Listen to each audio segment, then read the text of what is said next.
प्रत्येक वर्षी ज्येष्ठ महिन्यातील पौर्णिमेला साजरी केली जाणारी वटपौर्णिमा मंगळवारी बेळगावातील संगोळी रायण्णा सर्कल जवळील हनुमान मंदिरात आणि मागील बाजूस असलेल्या वडाच्या झाडाजवळ महिलांनी मोठ्या भक्तिभावाने साजरी केली।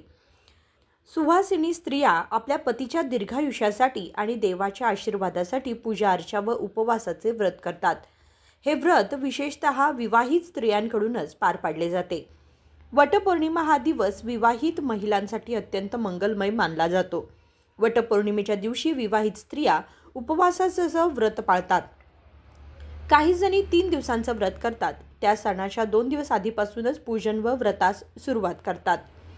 वडाचे झाड हे वटपौर्णिमेला विशेष महत्त्वाचे मानले जाते, कारण हिंदू धर्मानुसार हे झाड त्रिमूर्ती म्हणजेच ब्रह्मा, विष्णू आणि महेश यांचं प्रतीक मानलं जातं। म्हणूनच या दिवशी सुवासिनी स्त्रिया वडाच्या झाडाची पूजा करून व्रत करतात। नमस्कार, आम्ही सोन्यामोतीचे पुजारी बोलतो, राजू अनगोळकर। आज वटपौर्णिमा आहे। आजच्या दिवशी सावित्रीने आपल्या नवऱ्याचे प्राण यमाकडून परत आणले होते। आजचा तो दिवस आणि इथं आज महिला वर्ग वटपौर्णिमा करण्यासाठी येतात। आणि हे मंदिरामध्ये वडाचं झाड आहे, फार पूर्वीपासून झाड आहे आणि मंदिरामध्ये झाड असल्यामुळे झाडाला विशेष महत्त्व आहे।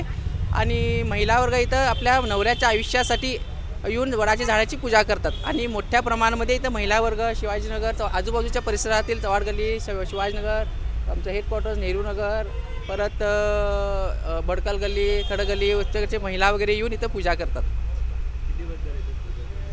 भरपूर म्हणजे ब्रिटिशांच्या काळापासून आहे, अंदाज 100 वर्षाच्या पुढे झालं आहे। कारण आता आमची ही तिसरी पिढी आम्ही इथं मंदिरामध्ये सेवा करतो। आम्ही लहानापासून बघतो तेव्हापासून इथं भरपूर प्रमाणात महिला येऊन पूजा करतात झाडाची। राजू अनगोळकर। कल्प शिंदे, KMM मराठी, बेळगाव।